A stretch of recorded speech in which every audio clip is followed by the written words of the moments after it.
All right, guys. If you've ever lost track of time and had something you had to do at an exact time and then you were totally stressed out to get it on time, that's me right now. But I'm here for you every Wednesday at 7 p.m. Eastern, 4 p.m. Pacific, here to answer your questions. If you're just logging on, if you're just finding me, welcome. I'm here every week. You should use and abuse me. I am here to answer your questions. If you keep it to real estate, I can give you really high level expert answers. If you veer off of real estate, it's a grab bag. You never know what I'm going to tell you. So you can ask me whatever you want and I'll answer it for sure. But real estate's what we're here for. So let's do that. I've talked about this on past lives. If you haven't heard, and if you're trying to figure out this market that we're in right now, and it's changing. If you haven't heard, it's changing. And if you ask, 10 people, you'll get probably 10 different answers about what is going to be the change, what's going to end up happening in real estate and in the economy. And I'll be honest with you, nobody knows exactly, but something is happening and everyone agrees on that. There is a change happening. And so if you're concerned about that, if you're concerned about how you're going to start your business and get leads, where they're going to come from, or if you're trying to grow your business and you're like, well, this is great. The economy's changing. The market's changing. I'm trying to grow my business and get more leads so that I can take it to the next level. If you want help with the leads, I can tell you that direct mail has been responsible for probably 80% of the deals that I've done in the last 7 years. And direct mail is an excellent, excellent marketing channel, probably the single best marketing channel I've ever seen in the last 12 to 14 years that I've been in real estate. And I've created a course that helps navigate that for you, make it really just plain and simple. I cover everything that I've learned in direct mail from A to Z. It's a 5 video free course. It's free, guys. It's a 5 video course that you can just go and get and consume it and use it and hopefully make hundreds of thousands of dollars, millions of dollars over time. Who knows? But I believe it will help you. Even if you use direct mail now, I believe I can make it better for you. So go to my website, MikeSimmons.com/winning direct mail, or you can just go to MikeSimmons.com and click on the link right there on the homepage that says, give me my free direct marketing course, and you will have it for yourself. I highly suggest it. I put a lot of time into it. I have gotten really great feedback. People are loving the course. They're getting a ton out of it. I'm getting a lot of emails and things, feedback about people saying that they're just thinking it's great and the time and the effort and the detail put into it. And so I didn't slap this together and just kind of put something out there because it was free. I put something together I probably should charge $5,000 for easily because I think it'll easily make you that. It could make you that soon, really quickly. So direct mail doesn't take long to get results from. And if you're in real estate, which I think you are, if you're listening to this, as well as I do, if you close a deal, whether you're a house flipper or a wholesaler or landlord, I mean, it could be tens of thousands, if not hundreds of thousands of dollars of profit. And so what is it worth to get another deal or two or 10 or 20 or 100 maybe? A lot of money. So it's free for you. You should go grab it before I come to my senses and start charging for it. Okay. Let's dive into the questions for this week. I have not seen these. These get sent to me via email and Instagram and all these other places. So you can send your questions too. If you're not able to make this live, you can send me your questions at mike@juststartrealestate.com, or you can just DM me on social media. So let's dive into the first one. Okay. First question. I am a house flipper and I'm struggling to keep my rehabs on time and within budget. Any suggestions? Wow. Wow. You want to talk about a big open-ended question? This is the kind of question where it would be fantastic if this person was live because we could go back and forth and I could ask a bunch of questions. What I'm guessing, if you're not sticking within your budget and your timeline, my guess is that there's a lot of mistakes being made on your part at the beginning of this project. Estimating budgets and estimating timelines you're probably not doing a great job if you're struggling with all your rehabs to keep them on budget and on time. However, if you are estimating your budget correctly or within reason, and you are using a realistic timeline and you're still not getting it achieved, then I would say it's not your due diligence. It's not your upfront work. It's It's how you're managing the renovation itself. And I don't know, again, we could go back and forth with questions and answers here so I could get clear, but if you're using a general contractor, you're not managing them effectively. If you're subbing it out yourself, then same thing. You're not managing those guys effectively. And this may sound, if you're listening to this, it's like, well, geez, how does he know that he's not, this person isn't managing? Because I subscribe to uh, a theory of being totally responsible for everything that happens around me. I think in my business, I can't blame other people for what's happening. So if I have a rehab job, it's called extreme ownership. That's the word I was looking for. Jocko Willink wrote a book called Extreme Ownership, and I subscribe to that theory. It's got to be your fault as the leader of the company, of the person who's in charge. Hey, hello, who's that? Tom. Is that Tom? Yeah, on Instagram, waving. Hey, um, I subscribe to the extreme ownership theory. So if something isn't happening right, if you're over budget and over time, it is on you as the owner of the company. It's your responsibility to make sure these things happen. So it could be a combination. Maybe you're just missing it a little bit up front. Maybe your budgets are just too low. They're not realistic. Maybe your timelines are too aggressive, not realistic. And then on top of it, you're struggling with your contractors and it's not getting done on time. Uh, you can control both. The upfront work is probably the easier thing to get control over. You got to dial those numbers a little bit better. If you're having trouble with your contractor, you need to find other contractors, or it could just be communication. Maybe the contractor just really doesn't have clear, defined outline goals and parameters of time and budget. And if they do, then maybe they're not being watched closely enough. You might have to show up to the job site more often because if you nail it on your estimates and you're on the job site or the job is being managed daily, semi-daily, 2 or 3 times a week at least, it's really hard for it to get too far out of control before you know it. You'll see it going out of control. You'll see the time slipping. You'll see the budget getting blown. And so there's like a million ways you could answer this question. And so it's a little bit of a tough one because it's just like, hey, I'm over budget over time. Go. What do I do? It's like, I mean, there's probably 30 questions I could ask to start getting some answers to figure out what's really wrong. But it probably comes down, my guess is it comes down to managing the renovation, managing the contractors, managing the general contractor. And all of that is fixable. But you have to have a quote in writing, obviously, right? That's itemized. And so what happens sometimes is you'll give a contractor the option or the ability, or you'll give them the right to quote this thing, and they'll send you a quote, and they'll say total renovation is going to cost $30,000, and they'll give you one big number, and so you can get over budget without knowing it a lot easier if you don't know what each individual thing costs. So I would start off, for anyone listening having the same problems, assuming that you're budgeting, you're coming up with the right estimations in the beginning, assuming that you're not totally blowing it with the management of the contractor. Then the next thing is these quotes need to be itemized. They can't give you one quote for $30,000 and say that's it, right? Because at the end of the day, if anything goes wrong, they're just going to give you a bump in the quote, right? They're going to increase it. So you need an itemized quote, number one, and you need it in writing, right? How much is the painting going to cost? How much? And I'm not saying it doesn't have to be an itemized quote with 300 items on it, each individual light socket, each individual cover plate. Like, that's not what I'm talking about. I'm saying like flooring throughout, paint throughout, roof, um, kitchen cabinets, kitchen counters, fixtures, hot water heater. You know what I mean? Like your quote should have for a full renovation, maybe 15 to 20 things, maybe 15 to 25 things on there that are line itemed out.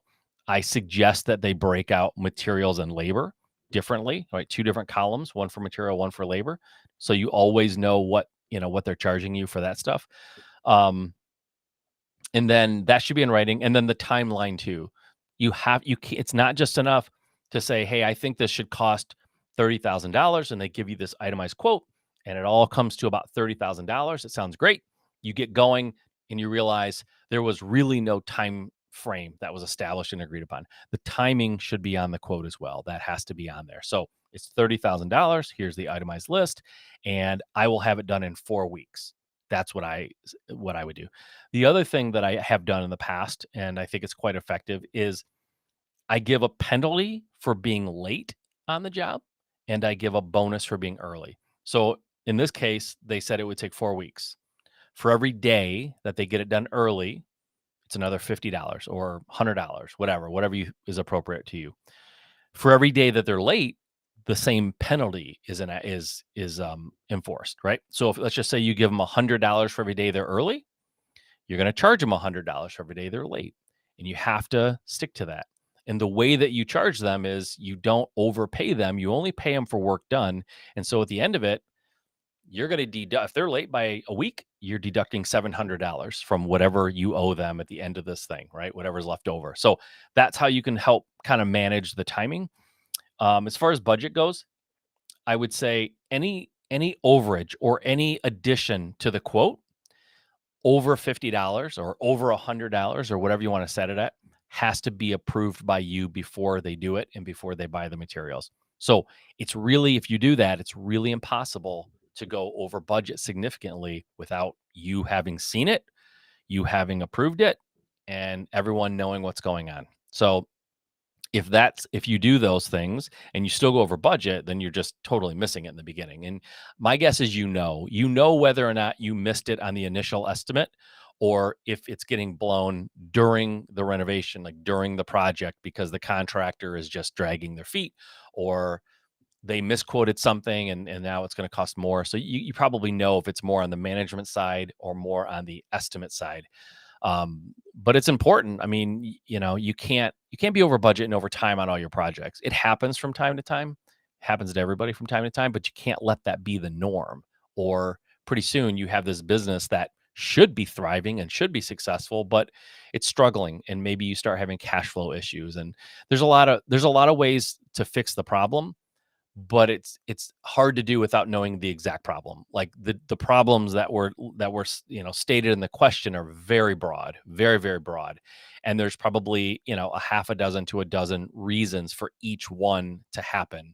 And each reason could take us down a different solution rabbit hole. So but like I said, it's being blown on the estimation, it's being blown on the management. And if it's being blown on the management, then having things in writing and clearly stated and signed off on by all parties will help that.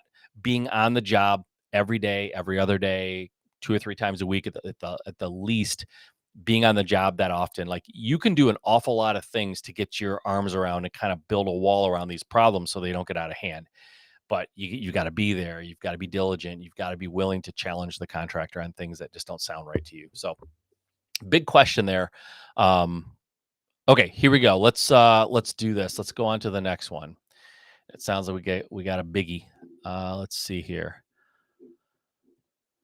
Okay. All right. Here we go. By Juan. How you doing, Juan? I want to work on divorce, foreclosure, and probate lists. For the first one, is there a recommended time frame to wait for things to cool down after settlement to increase chance of success?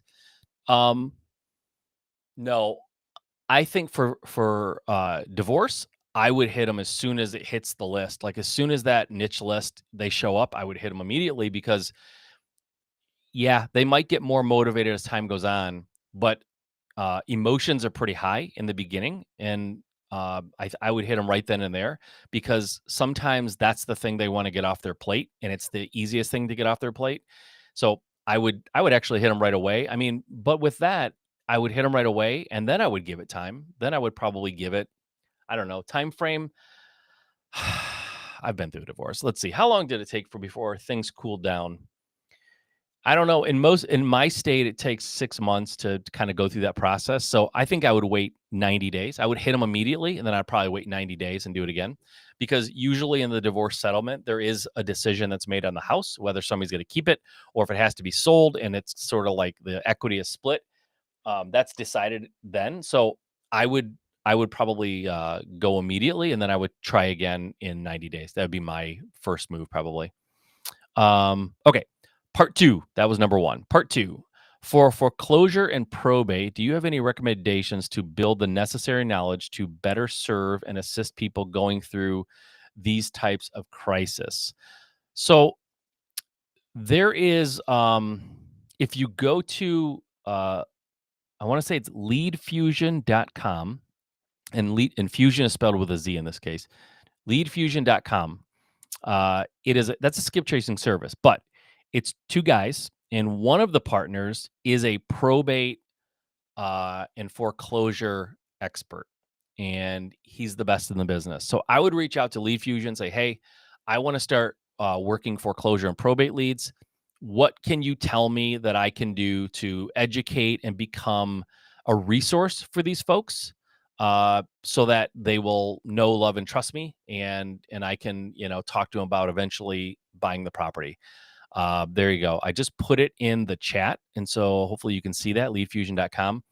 um, Go there. The guy who runs that company, the owner of Lead Fusion, his name's Rob.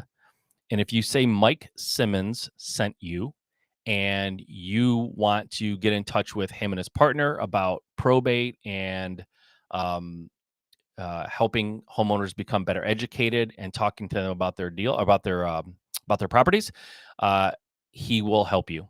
He's a great guy. His name is Rob, and just tell him I sent you. And those guys are awesome. They absolutely know what they're doing in that department. His Rob's partner has been in probate for decades, and so those are the guys that I would go to if I had a question about that. Okay. Also, we put Extreme Ownership in the chat. So if you guys didn't see that, that's the book that you're welcome, Juan, by the way. Um, you should go grab that book, Extreme Ownership. I'm not like an affiliate, or I don't have like this isn't an Amazon affiliate thing.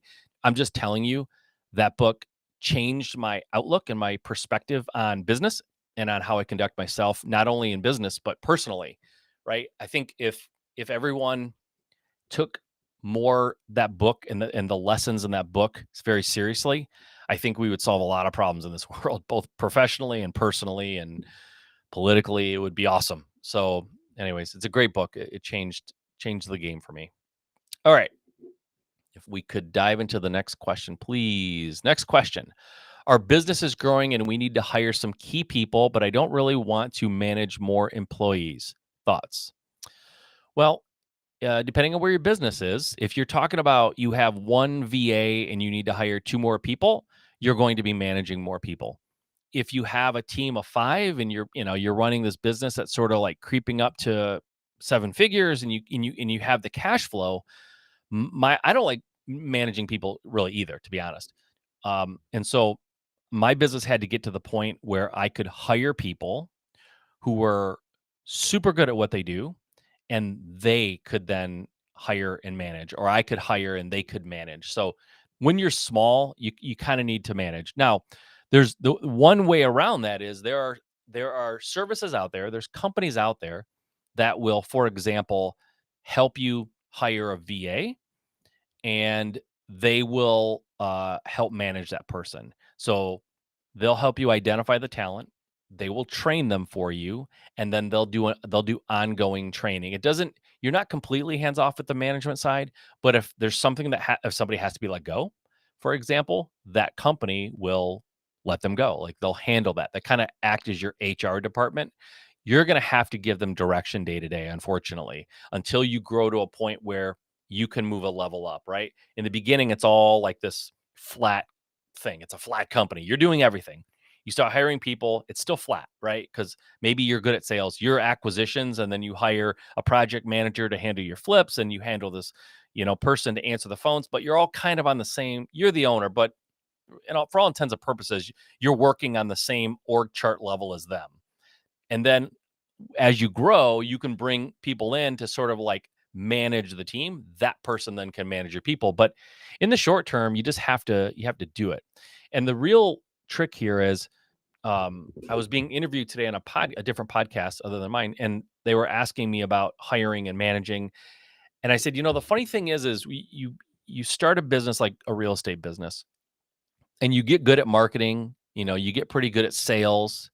You get good at managing crews of contractors. You get good at selling properties. You get good at raising money for your deals. Like, all those things, you gain those skills.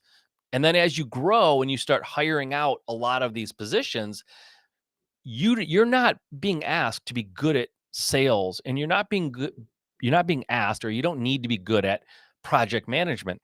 You need to be a good leader.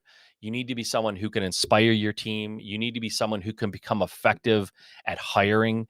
And so all these skills that got you to where you are, they won't get you to the next level. You have to develop new skills. And as you grow and put people in place, in this question, they're saying they need to hire some key people. So to hire those key people, if they're key, you're going to have to manage them in the short term. In the long term, they can manage the team, or you can hire one. You can promote one of those people from within to kind of run the team and be an operations manager. Unfortunately, in the short term, it's very difficult to get around managing people, but in the long term, you absolutely can. But you should build your team and hire with the thought in your mind that you're looking for someone who can eventually rise up and manage the team. Like that's you want to have that in your head as you're bringing people in and training them. In the short term, you're just going to have to do it. Unfortunately, there's not a great way around it, because honestly, people who start a business and they're very small and they're not really that profitable or very minimally profitable, and they try to hire like a COO, right, like a chief operating officer, and then pay them a ton of money and they don't even really have a team. Like, it's kind of silly. It sounds silly when I say it out loud, and it is silly. So you have to kind of run that team yourself. Like I said, you can go the VA route, and there are, like I said, services out there that will help you. They'll play HR basically. They'll help you hire them, and they'll fire them for you, and they'll do some ongoing training. But ultimately, you still run the company, so you're going to have some input there. So there you go. I don't love it either, but I did it, and so it's just what we do as entrepreneurs. All right, next question, please. Okay, what metrics? What are the metrics you track in your business to stay on track? Okay, so there's like metrics that everyone should be tracking, and then as you grow and build your business, there's going to be metrics that you find particularly useful or important that I may not. But in the beginning, a lot of metrics, there's two kinds of metrics. First of all, that's something I should say right off the bat. Well, there's more than two, but there's two main kinds of metrics that I recommend people pay attention to. There is activity metrics, and there are results metrics. A result metric could be revenue for the month, right? How much revenue did we make last month? That's a result. And it's difficult to manage two results, but you have to know those, right? At the end of the year, you can't say, well, revenue for the year is a result metric and I can't manage to it, so I'm not going to pay attention. No, you have to know how much money did you make last year? And you need to know what happened the month before so that you can kind of look ahead and figure out what needs to be done. Result metrics are difficult to manage too, though. You have to know them. Now, a result metric um, could be calls that came in from your marketing. So I'll tell you the metrics that I track, and then we'll kind of break down some results and some activity metrics. So I track marketing dollars spent. What did I spend on marketing? And I track each channel, right? Direct mail, cold calling, PPC, all these different things, right? But basically, you want to track your marketing that's going out. You want to track the amount of leads that's bringing in, whether it's a call, whether it's a form fill from your website, whatever, right? How many leads is that bringing in? So, what am I spending? How many leads are coming in? How many appointments am I getting based off of those leads? Like the chance to talk to a homeowner who is interested in selling their house. So how many appointments did I get? How many contracts do I get? Right? It's a different number. You go on 10 appointments, you're not going to get 10 contracts every time, most likely. You're going to get a less amount of contracts, obviously, than appointments. So, how many appointments? How many contracts? How many deals did I get? And what was my revenue? Like, those are the basic metrics that everybody should be tracking for sure. Um, but there are, it's hard to manage to some of those because they happened in the past. And so you can manage activities. And so what it might be is how much marketing was sent, right? Not just what we spent, but how much did we send out? How many cold calls were made? That's an activity. The more cold calls you make, theoretically, the more deals you're going to get. Um, for like an acquisitions team, how many appointments did you go on, right? So the more appointments you go on, the more contracts we're going to get theoretically. If you're a wholesaler and you have a dispositions manager, there's a whole host of activities there. Like how many buyers are you putting on our list? How many deals are you putting out to our buyers list? How many deposits have you collected? How many closings are we going to have, or how many closings did you go to? Like some of those are in the past and some of them are proactive. So the proactive stuff, like for a salesperson, like how many cold calls did you make to our database, for example, right? We get all these leads in. We don't get appointments on everything, right? So we have this database of people who have raised their hand at some point and said, "Hey, I want to talk to somebody about my house." It didn't work out initially, but we go back and mine those leads. And so your acquisitions team should be proactively calling those leads and just seeing if anything's changed in their world. And so you want to make sure that the activities of your team are aligned with the results that you're looking for. And so you track and you manage activities to get the results. And if you're not getting the results, but you are doing the activity, you have to tweak your activities. You have to adjust those activities, and you adjust them until you get the proper result. And then you totally can manage hardcore to those activities to get the results that you want. So those are the metrics that I track, and I think it's important to have both activity and result metrics. Okay, one quick question here I saw in Instagram. Let me jump in here real quick. Um, Okay, it's from Adam Whitney. My man is in Instagram. He hits me from all over the place. Okay. On Instagram, Adam Whitney, why should or shouldn't business owners get an executive assistant? Oh my gosh, what a good question. Um, my belief is that almost every business owner needs an executive assistant. And that maybe you're asking Adam because you agree, or maybe you don't. But um, most business owners that I know, and it's not all of them, but most business owners that I know are visionary, meaning they're big picture people, they're idea people. They like to build things and move on.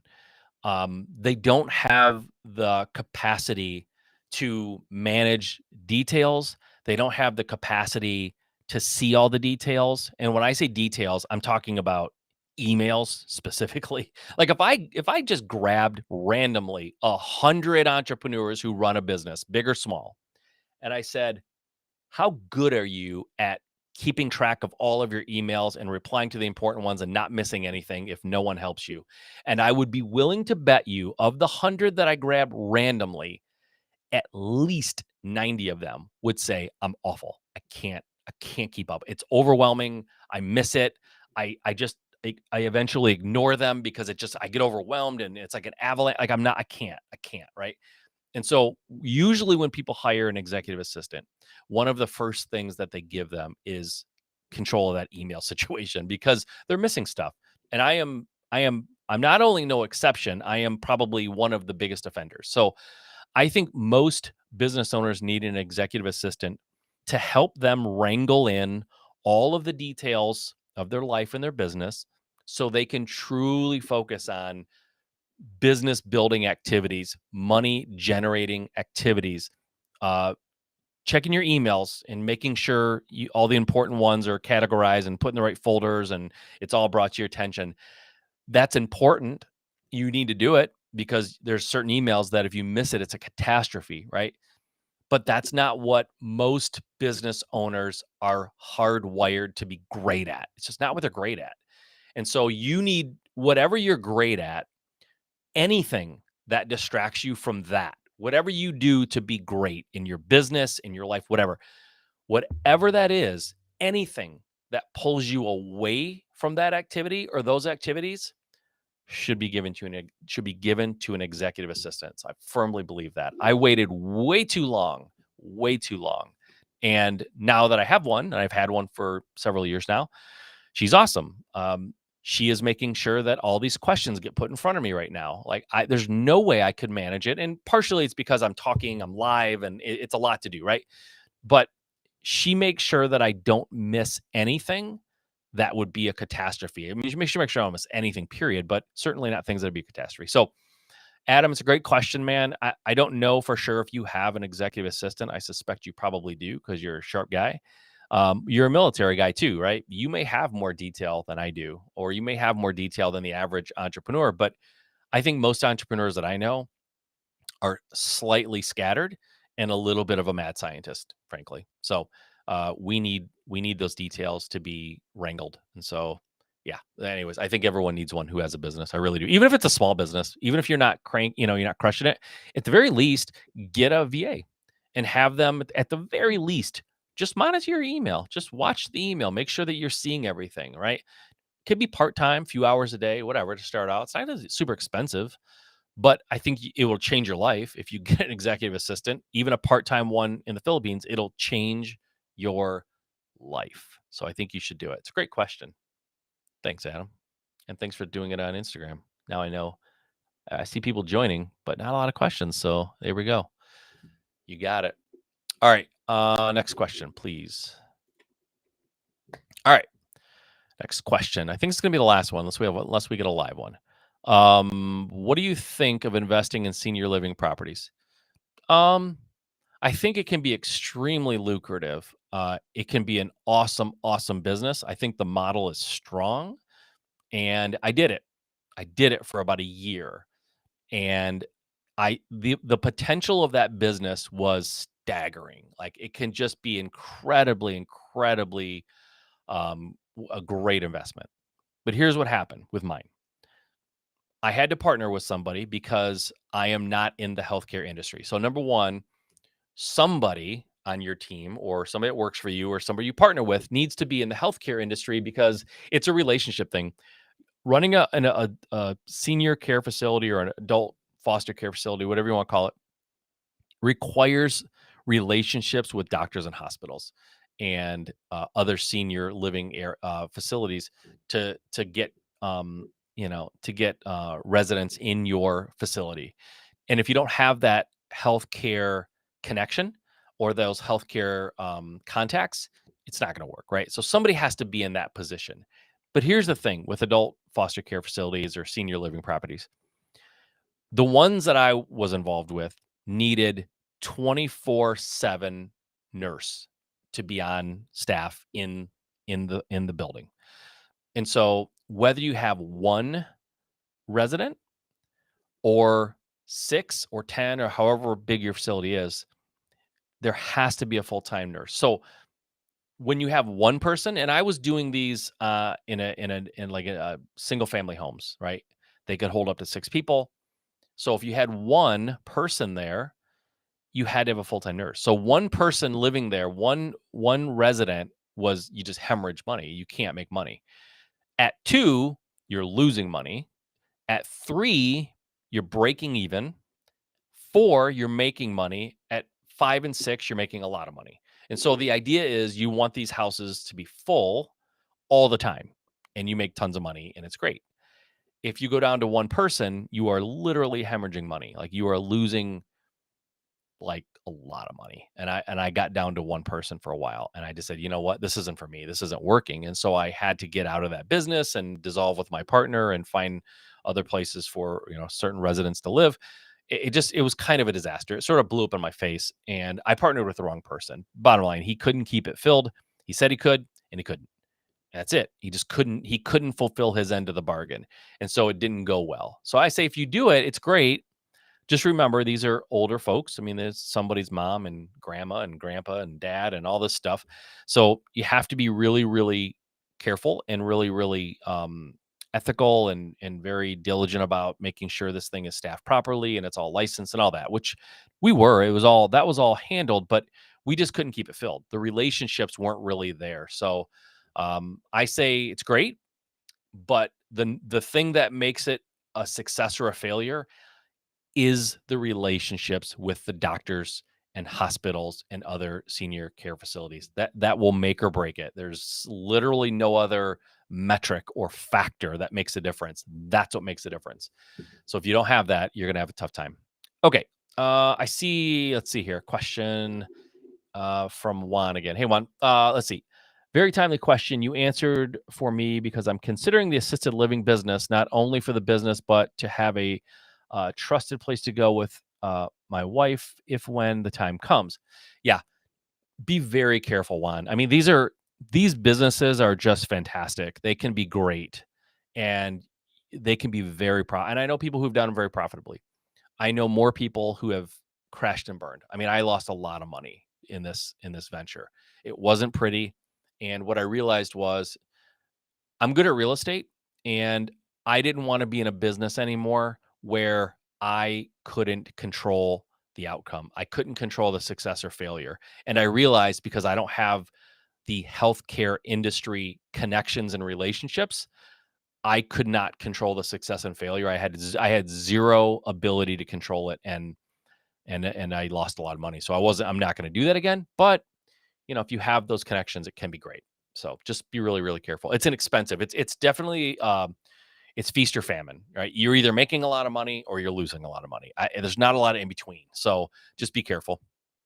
All right, that's it for this week, guys. I appreciate everyone who was here live. One, thank you, Adam. As always, thank you, man, for showing up and showing me the love.